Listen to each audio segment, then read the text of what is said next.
did my thanks, so I'm not doing that again. So there you go. You lost your opportunity to feel flattered. So thanks for inviting me. I'm really delighted. It's been great. I'm a complete ignorant in terms of Brazilian cinema, or pretty much completely ignorant, particularly as far as the history of Brazilian cinema is concerned, and Brazilian visual arts. So it's been a steep learning curve, but I have at last at least learned that I have much more to learn and to discover. But it's been great listening to Portuguese colleagues and to colleagues from reading as well, and to exchange also between papers. Right, so I'm going to talk about waves. It was funny talking with Alice yesterday because I had a quick feeling of déjà vu, as she mentioned, in a quick space of time. Two of the artist filmmakers that I had thought of including, Ackerman and Isaac Julien. I'm going to include Ackerman, but not Isaac Julien, because I needed some space to discuss the work of Brazilian artists. I wanted to fit in with the thematic of the conference. So I am going in the third part of the paper to talk about the work, or a work, by André Paranchi. And I was lucky because last year André had a fellowship with Paris Paint, and so he came and stayed in Paris for a few months, and also had exhibitions, so it was possible to engage in discussion with him, and also to see some of his work in the flesh, as it were. All right, so in what follows, I'm hoping to take you along through an intermedial tale that involves cinema, literature, and to a lesser extent, painting. I can shout. It is a tale that leaps through the history of the cinema, starting at its beginnings and finishing with the incorporation of moving images in a multimedia installation. So a fast-track kind of outlook, a little like that created by the impatient viewers who send a panoramic image spinning in André Paranchi's installation Figures in a Landscape, which we'll discuss at the end. My story, which takes us from a beach in Normandy to a beach in Palmena, includes some of the ingredients that are commonly agreed to be the key to a good tale. So love, obsession and jealousy, the desire to own the other, and capacity for that other to escape. It is a tale that involves mad scientists, enchantment, beautiful young men and women, but also, and at times they are one and the same, monsters. 4. Intermediality, since intermediality is the practice of hybridity, it is also, unsurprisingly, a favorite territory for the emergence of the strange and monstrous. As Italo Calvino reminds us, it is, I quote, in the continuity and permeability of every territory of existence where the anatomical and the mechanical swap that metamorphosis takes place and monsters are born. Throughout my story, I will argue that there is one essential quality of the cinema image and later the video image that facilitates such contiguity and permeability, that encourages the creation of intermedial connections where at times monstrous assemblages are formed. That quality is the non-finite, confused and endlessly changing. In other words, the vague. For although literature has been fascinated by the cinema as a prosthesis and extension of human perception, it is ultimately through the moving image's precious non-definition, its incompleteness and constant variations, that old and new modes of artistic creation, but also old and new modes of perception and reception combine, and forms of intermedial poetics flourish. So let me start at the beginning.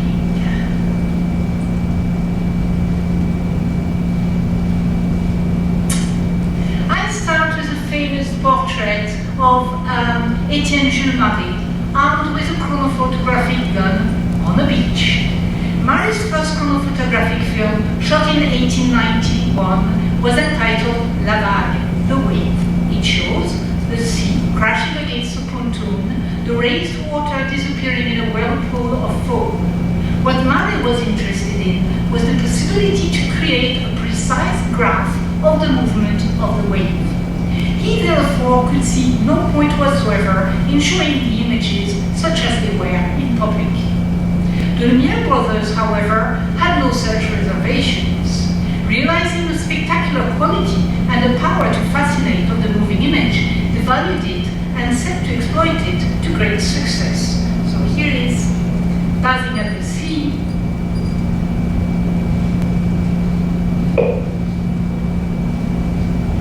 By the Lumière brothers, first shown in 1896.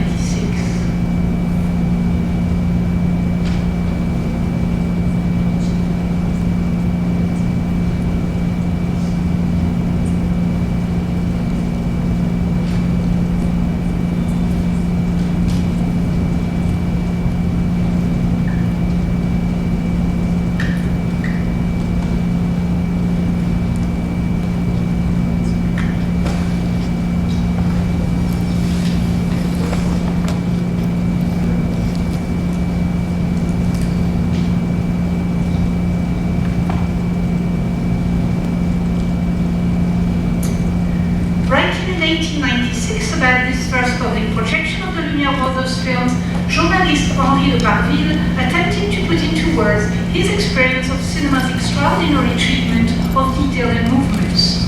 Talking about the three films he had seen, Baby's Meal, The Arrival of the Train, and Bathing in the Sea, de Parville marvels at having been able, I quote, to distinguish all the details, the rising swirls of smoke, the waves that come crashing on the beach, the leaves quivering in the wind. Many a historian of the cinema has pondered on de Parville's observations and choice of terms. It is intriguing indeed that to note how the journalist in the same sentence explains about distinguishing all the details, yet emphasizes those elements that best resist stability and definition: quivering leaves, swirling smoke, crashing waves. These early films were not depicting anything that could not be seen by the spectators without the aid of cinema. What de Parville, therefore, found remarkable was the specifically cinematic quality of the rendering, that is, film's ability to capture everything in movement, and therefore to bring to our attention the presence of all the detail that our eyes do not normally consciously acknowledge. It does not follow that cinema's mediation makes perception more accurate or definite. Appearing as a shifting combination of separated, indistinct elements, a spectacle of multifaceted, gaseous or liquid matter in perpetual movement, the leaves, the smoke, the waves remain too dispersed and confused to be grasped fully and definitely.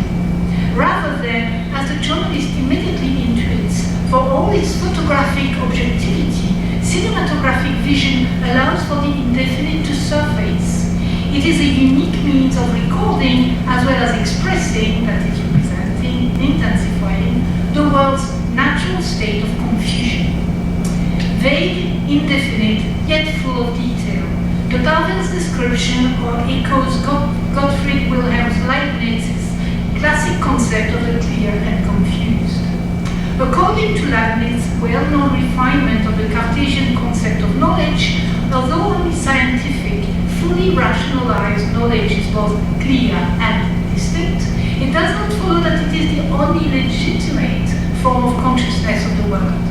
Whether knowledge gained from our senses is obscure, where you can simply not identify that which you are perceiving, or clear and confused, it is vastly valuable nonetheless. One of Leibniz's favorite examples of clear and confused perception is that of the sea, which we identify, although we cannot distinctly perceive it.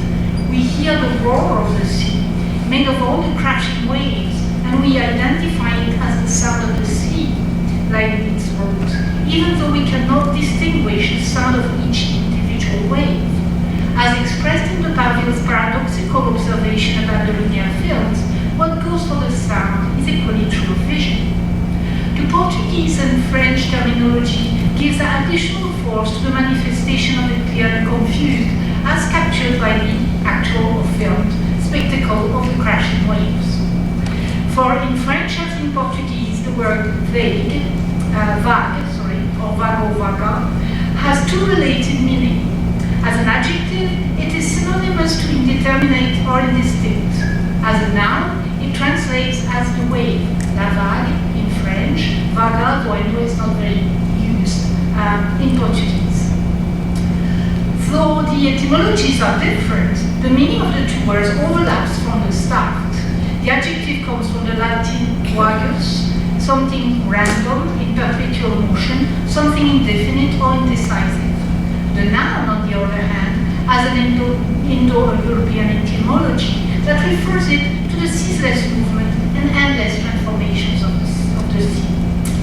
Writing about this in the context of, interestingly, literary creation, Georges Huberman observes that la vague, the wave, because it hovers between form and formlessness, and as a very manifestation of incessant motion and continuous variations, can only ever be grasped elusively, is the favored stuff of poetic creation.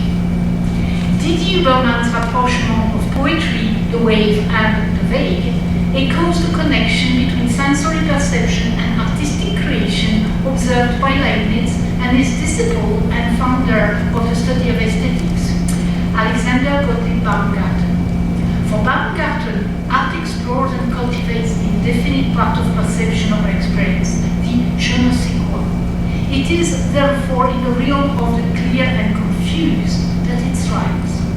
Artistic intuition and vision thus stems from the incompleteness and constant fluctuation of the perceived, the impossibility of the full and perfect knowledge of the world. As a medium and as a dispositif, cinema appears uniquely predisposed to the capture and expression of the clear and confused. On the one hand, incessant motion and confusion of parts necessary to create the whole aptly describes the way projected images fuse into movement. In the projection of analog film, we see the image flange in front of us without separately perceiving each of the photograms, which in the unraveling of their subtle differences constitute its variations. Though the shift from analog to digital has radically altered the basis of the projected image, the blending of separate images still arguably takes place in the theater in the form of digital films projected frames. On the other hand, as we just saw, film's mechanical eye has the ability to capture everything, to record a multitude and dispersion of movements, and it does so in time.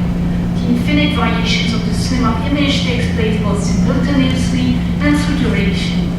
But crucially, cinema as a medium also has the means to alter and intensify our experience of the world's constant transformation, its constitutive indeterminacy. Joel Stein, a theorist and filmmaker who is particularly drawn to seascapes and shows some of his most striking works about the sea, never ceased to stress the need to cultivate what he calls cinema's photogeny, that is, cinema's inclination for the indeterminate and permanently changing. And in effect, in a silent era, a broad range of techniques were elaborated by filmmakers who sought to exploit this particular ability of the medium, be it at the recording or the developing stage. The clear but confused effect could be intensified as in the blurring that results from speed and movement, or details could be deliberately attenuated by using certain film formats or filters, thus emphasizing the whole at the expense of the parts and drawing film towards painterly forms. In mainstream cinema, the advent of sound in particular brought such experiments to a halt, or rather, the advent of synchronized sound and image did. Sharp contours and the constancy of figures became necessary to make dialogues and other sounds immediately intelligible, as well as readily ascertainable to identify the sources. Yet, experiments in photogeny, the privileging of the clear and confused over the tyranny of communication, remain the concern of experimental film practice and of art cinema. So, the combination of various elements that I've just mentioned, film format, soundless film, sea, and the attraction of elusiveness, bring me to my second scene of bathing in the sea. This time, is from the beginning of Chantal Ackermann's La Captive. Though I am taking quite a leap in time, the connecting link, in addition to the motif of the wave, is Marcel Proust. For Ackermann's film is a loose adaptation of La Prisonnière, The Captive, the fifth volume of Remembrance of His Past. A contemporary of the Lumière brothers, Proust had little time for all things photographic, which he equated with base imitation. Yet, The Captive, the account by the narrator Marcel of his obsessive, jealous affair with a young woman called Albertine, arguably shows Proust's writing at its most cinematic. Here, the narrator first describes a group of young women at the beach as actresses, before recounting the evolution of the relationship with Albertine as a succession of sequences in terms that are reminiscent of editing. Marcel further ponders about the ways in which his point of view appears to change, from distant to close-up. He posits himself as the perfect voyeur, happiest to look at Albertine when she is or seems to be asleep, and therefore not aware of his presence. He even talks of Albertine retrospectively, appearing to him as a superimposition of successive images. Ackermann approached Proust's text in a primarily visual rather than narrative fashion, initially choosing to combine 35mm with 8mm film. Hence, at the beginning, two different film formats are set into play to evoke the contradictory laws of human attraction. On the one hand, there is the camera, the projector, and a high-definition image in the service of the desire to know, the kind of desire that eventually destroys mystery and, as in the case of the Proustian lover, destroys love. On the other hand, there is the impossibility to fully possess the other that is enacted in the pulsing light, vacillating contours, and hazy colors of the 8mm image.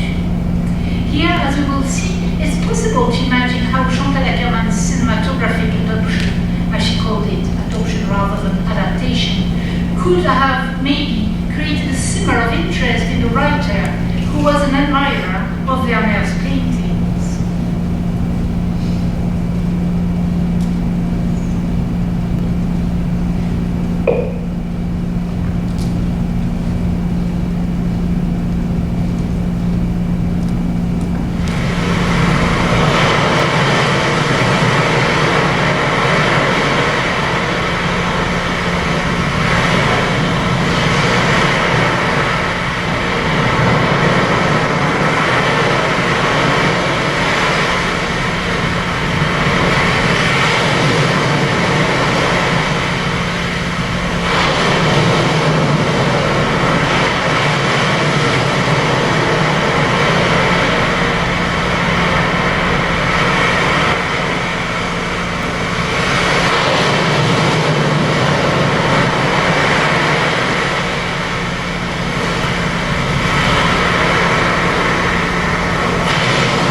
Cinemídia.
They talk about the scene at the beach, how the young woman is picked out of the group by the possessive Marcel.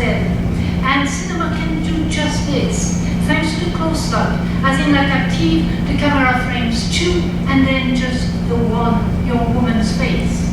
For Deleuze and Guattari, it is through this process of selection that Albertine, now Marcel's lover, is to be fixed into a specific role, losing her capacity for becoming, since the ability to change operates through proximity with others, through a process of interchange within a group that keeps the identity indeterminate and shifting. At the end of the extract, the young woman has become the captive of the title, her silhouette caught in pristine 35mm, pointed heels precisely hitting the hard ground, bringing to mind the jabbing-like pain that the mermaid of the classic tale has to endure walking on solid ground. And yet, at the end of the projection, the young man lets the film unravel, and like the mermaid of the fairy tale, who was separated from her sisters, but rejoins them in the end, the young woman that had been picked out of the group runs back to the sea, where she will eventually disappear. In Proust, even if, as Marcel is aware of its destructive power, the will to know drives the obsessive lover, who also becomes, in Ackermann's tale, the obsessive observer. There's another character to be found at the beach, who is driven by a similar desire to fixate things, to perceive them fully and correctly in complete objectivity. I'm talking of Italo Calvino's character, Mr. Paloma. Indeed, in many ways, Paloma seems like a modest reincarnation of Etienne Jules-Marie. Unlike the Proustian lover, Paloma's motivation is not love, or the desire to possess another person, but rather the desire for scientific, clear and distinct knowledge. The premise to the series of Paloma's perceptual experiments are summarized by Calvino in the following manner, I quote, "After a series of intellectual misadventures not worth recalling, Mr. Paloma has decided that his chief activity will be looking at things from the outside. The character ends up wondering whether he could attain completely detached objectivity, where he will become, I quote again, nothing else than the window through which the world looks at the world." The first experiment that Calvino recounts is that of the wave. Paloma stands on the beach, looking at the sea, but he is not interested in the ebb and flow of the waves. He wants to isolate and observe one single wave, and to perceive, precisely fixed in his mind, the movement from beginning to end. In Calvino's description, Paloma's self-conscious observation takes on highly cinematic qualities. He selects one wave out of the sea's endless ripples, zooming in on its detail as it were. But it is proving difficult to frame the wave, as Paloma cannot precisely tell where it starts and where it finishes. Similarly, it proves difficult to edit one wave sequence, if you like, out of the whole movement by closing one's eyes, as he does, as in a cut or fade to black. Worse, once the wave reaches the sand, it seems to push back against itself, as in reverse motion film. Paloma ends up feeling a sense, a touch of vertigo. The character's cinematic observations are complemented by Calvino's evocation of the sea, with its bewildering provision of expressions to describe rising, twirling, coiling waves. Like the reader, Paloma is beset by the multiplicity of simultaneous sensations that emanate from the waves and in turn constitute the sea, defeating all attempts at distinct perception. Calvino's description is a perfect illustration of Leibniz's clear and distinct perception. At the same time, however, Calvino's writing and these characters' experience of the world are infused with the technological imaginary that has, since the 19th century, come to characterize more and more not merely the way we describe things, but the way we actually look at the world and experience it, or strive to experience it, as Jonathan Crary has aptly demonstrated. So, like the Proustian narrator in his, albeit vague, rejection of all things indefinite and uncertain, Paloma is a monster. But unlike the projectionist in Ackermann's film, Paloma has no need for a separate camera. He is, as Antonio Costa observes, I quote, a small monster. Costa has a body that does not appear to end with a head, but with a strange optical, mechanical, or electronic device. A camera maybe, or a video, or else a telescope or an optical fiber captor. End of quote.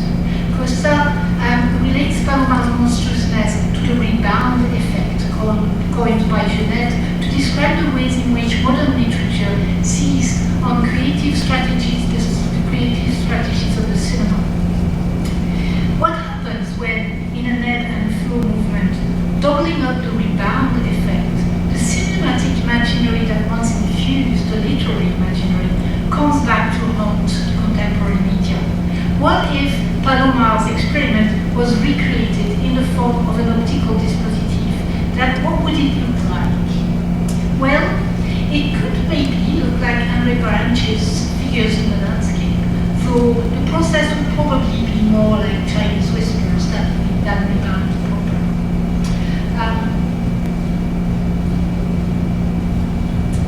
To create the installation Figures in the Landscape, Henri Baranche worked in collaboration with Luis Velio, a member of the Pure and Applied Mathematics Institute, to elaborate a multimedia virtual reality system based on a panoramic device called Visorama. Looking through stereoscopic binoculars, the observer navigates high-resolution panoramic images as if he or she was looking at a landscape, with transformation of the image following, as in all virtual reality devices, the direction of his or her gaze. The binocular that allow access to the photographic and videographic images that compose the piece are placed in the center of an exhibiting room equipped with a screen. Whatever the observer in charge of the binoculars chooses to see is simultaneously projected on the outer screen in the room and witnessed by the rest of the gallery visitors. So the observer and his or her vision are thus in turn observed. The soundtrack that accompanies the images is heard by all present. The observer is given a choice to navigate the space of a vast gallery populated by multiple apparitions of the artist within excerpts of books, or alternatively, the observer can access a seaside landscape which exploration will lead to an encounter with another set of texts, read in voiceover mode, including Italo Calvino's Palomar. Navigating the 36-degree view, the observer discovers embedded frames and, by pressing one of the device's buttons, can zoom in. As he or she enters the frame, the image turns into a sequence of moving images. It's not unlike the effect of early films where the first frame appeared frozen. So let me show you the trailer to Andre's installation. That will give you a better idea.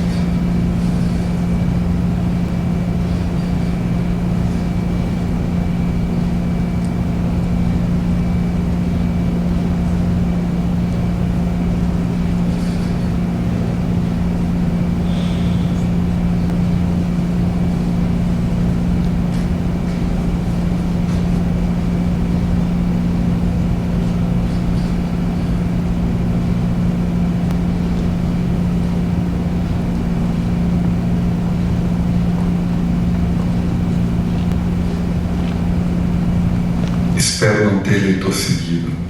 Ao leitor que pula páginas me dirijo. Comigo, o leitor que salta é o que mais se arrisca a ler seguido.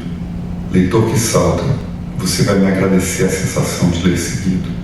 Leitor seguido, você vai me agradecer a sensação de seguir o leitor que salta. O leitor que salta, você é hoje o leitor de capa e títulos.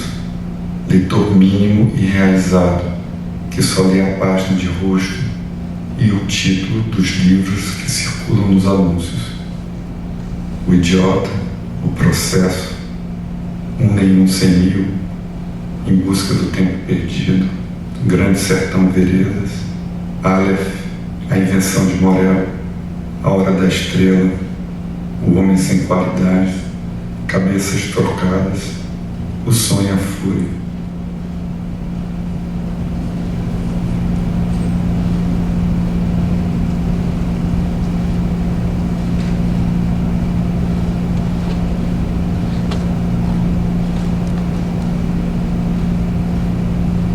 Vejo o movimento em um ponto do mar. É um homem nadando. Ele nada em braçadas pausadas e fortes. Ele usa os músculos com uma calma energia. Avança. Certamente não suspeita que um desconhecido vê e o admira. Não sei de onde vem essa admiração, mas encontro nesse homem uma nobreza calma. Sinto-me solidário com ele. Acompanho seu esforço como se ele cumprisse uma bela missão. A imagem desse homem sozinho nadando no mar me faz bem, que eu o veja desaparecer assim como vi aparecer, no mesmo rumo, no mesmo ritmo, forte, lento, sereno, será perfeito. Acompanhei-o com atenção durante todo o tempo, agora não sou mais responsável por ele, cumpri o meu dever, e ele cumpriu o seu, admiro.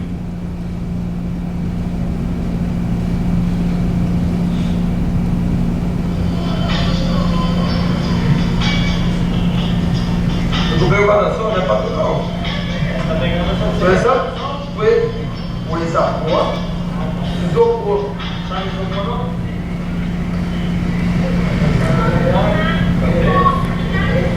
Não pode passar. Tem a sensação do olhar. Deve a tudo. Até que não pode. Mulher?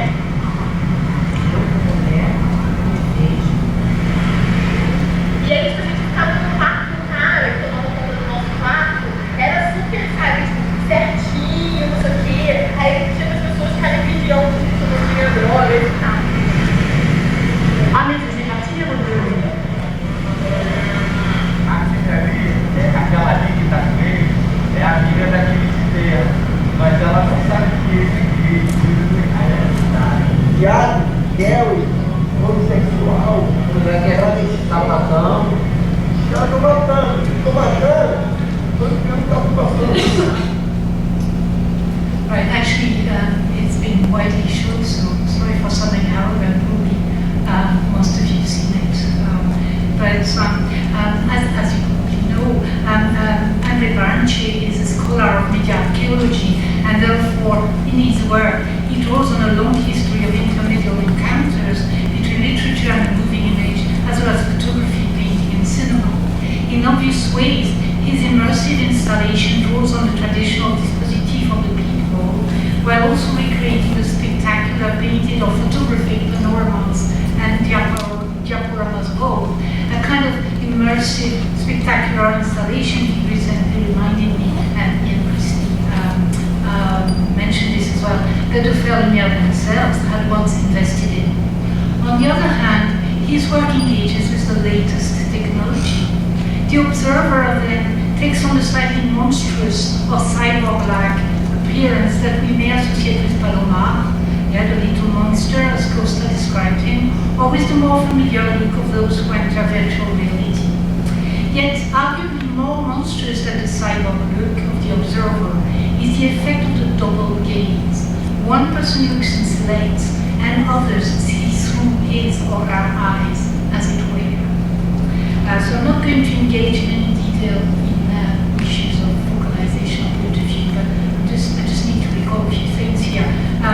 Technically, working with pen and paper or with a word processor, the writer describing the visible world is not tied in his or her network account to precise physical point of view. Indeed, as we just saw, for Calvino to adopt Palomar's limited, rooted point of view is to consciously adopt a cinematic mode of address. As we all know, however, even in classical modes of filmmaking, using a camera, a filmmaker is, thanks to editing, not tied to a rooted, limited point of view either. Mainstream film, however, has gone to great lengths to suture the viewer into a specific point of view, rapidly developing a filmmaking grammar that harnesses the gaze to a set of coherent and complementary point of views, thus effacing the process of mediation. But dispositif of figures in the landscape effectively decouples or destructures the two cases. So here, the reception by the spectators of the image extracted from a photographed virtual landscape and film video sequences is mediated through one observer's vision and choices. The voiceover, intimate yet heard by all, sustains this sense of an écart, as Merleau-Ponty calls it, seeing oneself seeing, hearing oneself hear. The strange gap that thus opens, even as the situation is one of co-presence, breeds a feeling of trespassing. For the outer spectators, it's a bit like reading someone else's mind. And even more so that the stereoscopic binocular observer, blinded as he or she is to his or her actual surroundings, remains unaware of the voyeuristic gaze that may leave the screen to look at him or her instead. The sense of vulnerability is heightened by the observer's body's unself-conscious choreography as he or she moves to look, giving into the immersive environment. In his description of her description of the installation, Victor Carvalho talks about the observers and quote, blind dance. And we saw that in the trailer. The lady who's holding binocular dancing around us. So far in my superficial description, I have tended to cast figures in the landscape rather like the slightly voyeuristic mise-en-scène of contemporary perception as an expression of the power of the simulacrum. In fact, we could simply interpret Parenti's work in the light of the post-medium condition, as Rosalind Krauss and others have coined it. That is, as an example of how art installation works can deconstruct literally cinema to better expose its separate components. But there is more to this. There's more than this at play here. And it services if we envisage the work through its intermedial dimension. For to consider in a little bit more depth its complex intermedial treatment of immersive perception with its sources in literature and media history is to discover its engagement with perception as shared presence and shared creation. Italo Calvino's Palomar is one of the inspirations of André Paranci's piece. Ruben Braga's Man at Sea is another, and in the video we just saw, it is this story that we hear, read by the artist as the observer zooms in on the waves and on the outline of a swimmer. In Braga's text, the observer standing on the beach becomes engrossed with the spectacle of the swimmer, to the point of superstition, or said more positively, to the point of a heightened sense of responsibility. It is as if the description itself was constructing the scene, as if the observer's gaze carried the swimmer along, as if he stopped looking as intently as he did, the swimmer would not make it safely back to the beach, would vanish into the waves in a moment of the viewer's inattention. The written story, as well as its immersive multimedia version, offer themselves as an allegory and mise en abîme of the process of co-creation between reader and text, and between art installation and art audience. Paranci's appropriation of Braga's story also offers itself as an allegory of contemporary visual culture, often opposed to reading culture in its more distant, fragmented, and ultimately indifferent zapping practices that lead to the proliferation of the cliché, as Deleuze calls it, the unambiguous, clear, distinct, and immediately readable image. But to engage with Paranci's device is to experience images not as a given and immediately graspable, but as the endlessly eluding manifestation of the clear and confused. Each embedded window creates a splinter into the panoramic view. To borrow from Deleuze's terminology again, they create lines of light at the heart of what initially looked like a perfectly enclosed 360-degree virtual world. And no matter that the embedded videos are shot in high definition and looped, here again, in the image of the wave, the movement that affects all the part of the image simultaneously and in duration can never be grasped entirely and precisely. Ultimately, this relation of dependence and resistance that Parenches' dispositif create between the observer and the object of his or her gaze, and in turn, between the immersed observer and the other spectators of the room, sends us back to the beginnings, to Leibniz, and to the further implications of a clear and confused perception. Be glad to know that I'm moving towards the end. There is no substance, no matter how small, that is not affected by all the others, Leibniz notes. To the mathematician and philosopher Laurence Boucquet, Leibniz's clear and confused perception, with its basis as what he calls the admirable connection of all things, is not only a recognition of the value of sensory perception, but a refutation of the classically distanced Cartesian observer standing outside of that which he observes, and that with the omniscient, detached point of view of the Cartesian observer. Although he separates the perceiving object from the perceiver and talks of perspective and point of view, Boucquet says, and I quote, Leibniz does not grant man an overlooking position in nature's system. His theory of perception does not imply that man has, I quote again, the possibility to order an object world that he or she contemplates from the outside. Rather, Leibniz's point posits that since both inhabit the same world, all one can do is experience the world from a limited perspective that necessarily includes an element of confusion. The sense of vagueness, of imprecision, and non-finitude that we derive from sensory perception, that feeds into artistic creation, and that even moving image media, with their photographic base, can so neatly capture and intensify, is thus derived from both this limited perspective and from the coexistence of the observed and observer that makes the latter equally a part of the world's infinite confusion of detail and movements.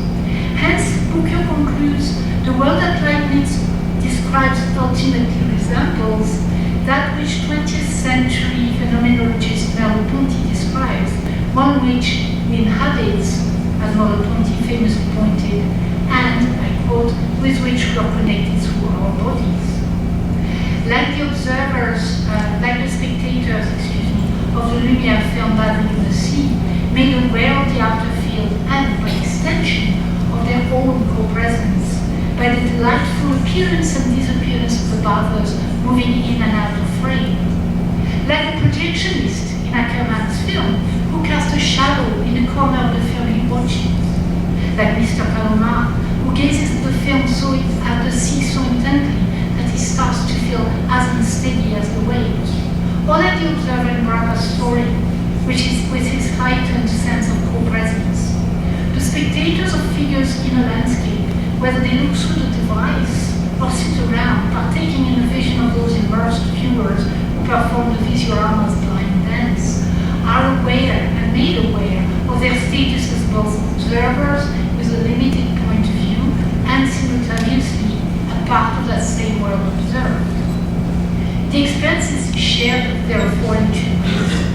So the shared observation, where restricted point of views converge, yet never fully coincide, as Lucille mentioned in the discussion after our paper, we're talking about object, converging but not overlapping points of views. And through the sense of the shared field of perception, where one is both subject and object of the gaze. So to recognize and to explore moving images as the manifestation of the world's inherent vagueness, its non-finitude and confusion, is to grant equal imaginary space as the other media, so that intermedial encounters, whether orchestrated through the oldest or the latest visual technologies, do not amount to a more complete, precise, and legible images, but rather, as Merleau-Ponty puts it, to the evocation of the uncertain or vague relation of an embodied and limited being with an enigmatic world. Thank you.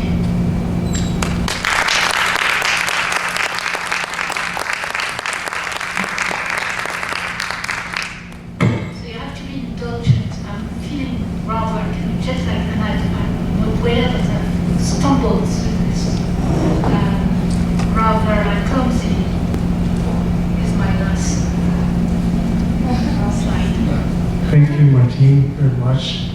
This incredible reflection about literature, philosophy, cinema, intermediality. Really great. Well, I think it's time to open to questions.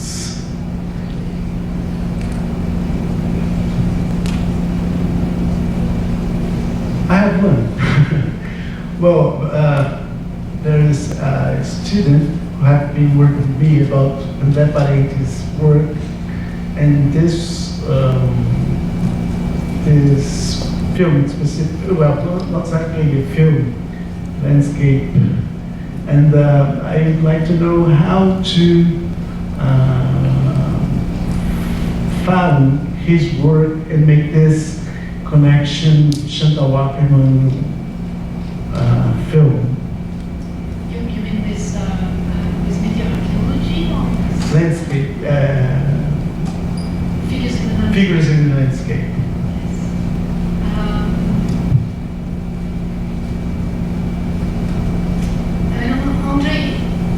Andre's, I think, written his thesis for Amazon, and he really talks about his work as an emanation of this particular work, but also some of the other installations that you've seen as emanations of his interest in panoramas, in diaporamas, and how he can create a bridge between that sort of pre-cinematic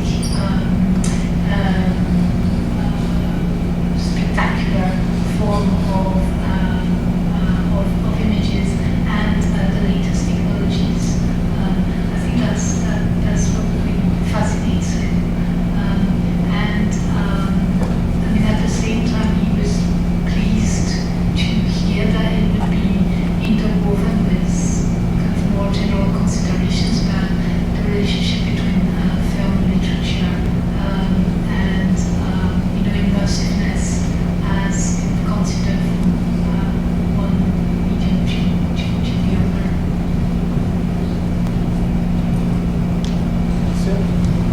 It's just to keep the completion and go on.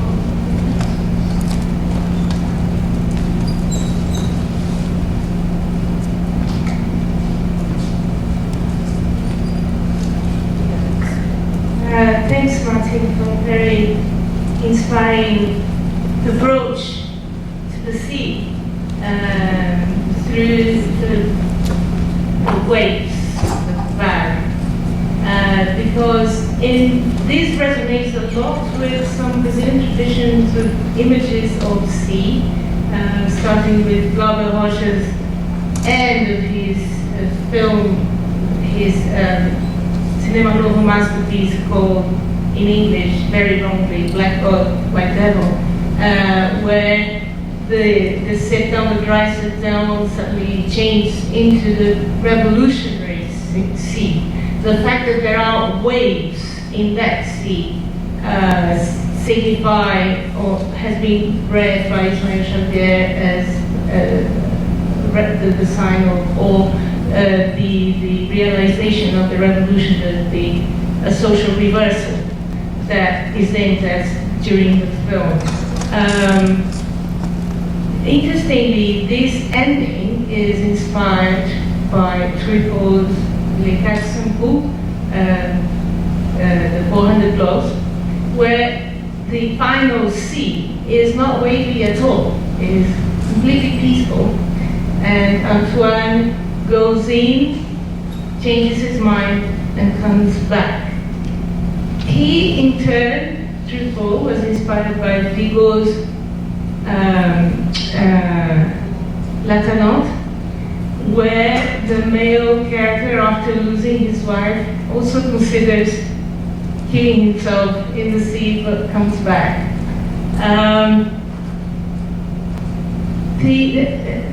Several of us have worked on images of the sea. I have worked in the context of Brazil, but Alessandra is here.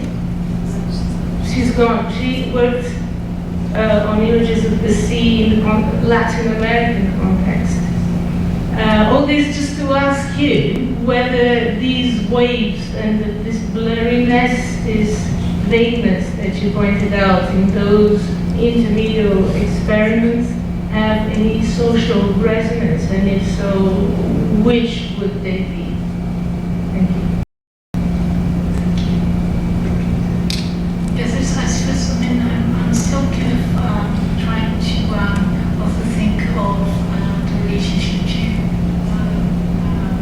very contemporary media, and what it means when you turn to digital media and you have, zeros and ones, and you think of the smallest element in the picture now as something which is not valuable, or you have difficulties imagining zeros and ones as confusion. Can you come closer to the microphone? Yeah.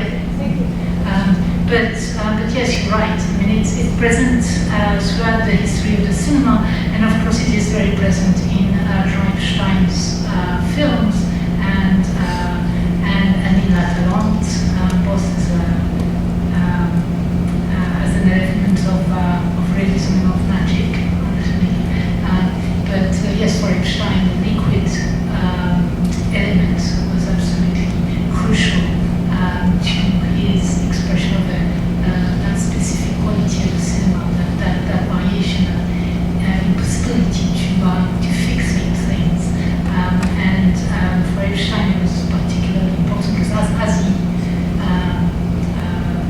expressed it very eloquently, if cinema was to be a form of thinking as well, then that thinking would be the thinking of the non-finite, of the ever-changing, and hence the liquid element would be of particular interest, or there's a kinship between the liquid element and the film medium.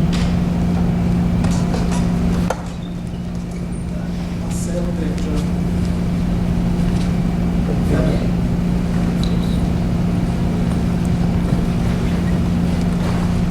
Thank you, Martine, for this, the very nice ending for this conference, because it opened up new horizons that goes back all the way to the beginning of film and even photography, like the work by Etienne Jules Marais and then Georges Denis, and then bringing that tradition to research on experimental, let's say, expanded cinema with the work of Andrea Parenti.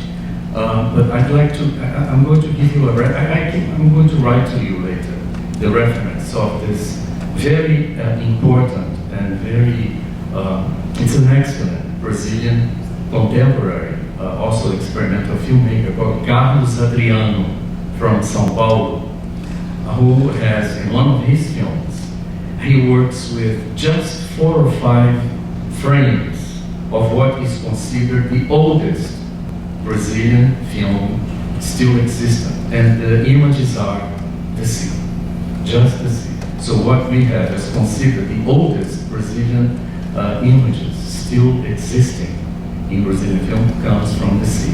And Carlos Adriano works in a kind of loop. That's one of the ways that he's been working on his experimental practice of filmmaking, and he works on the repetition in the loop of those frames, and it becomes like almost like a feature film. It's small, it's a short film, but the feeling that you have, it's as if it's a feature film. I'll give it to you this reference. That's great, yes. I'll take the reference. Absolutely. Thank you. Well, hello. Thank you very much for your beautiful talk. It was stimulating, sparkling associations, and I thought of Kiarostami's 5, dedicated to Ozu, so it starts with waves and it's really beautiful. But I'd like to ask you another question in a different sense. I was wondering if we could unfold the metaphor of the wave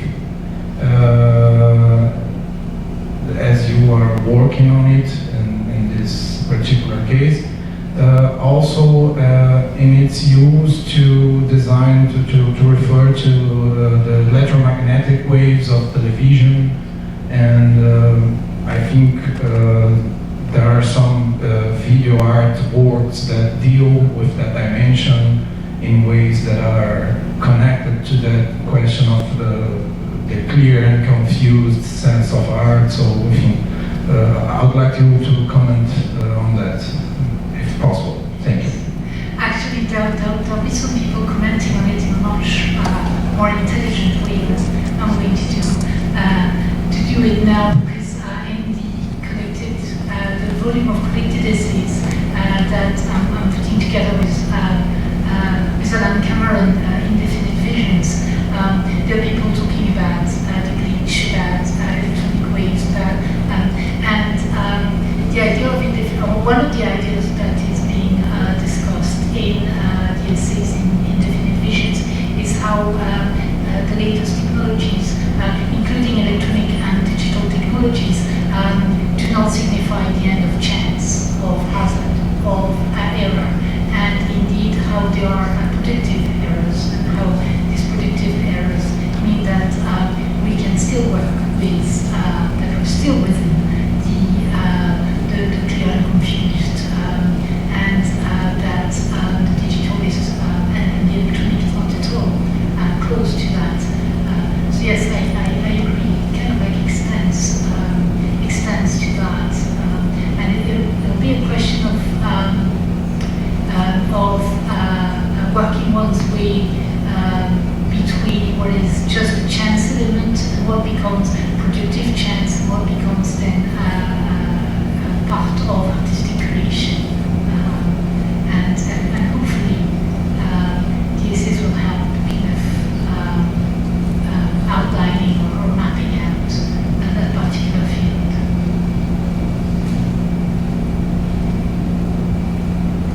And of course that means sound as well. Yes, I'm very aware of the fact that we have 3 days of a lot of people who are expert in sound and making beautiful connections between sound and image, and I have kind of like stayed away from that aspect, but of course it's there as well.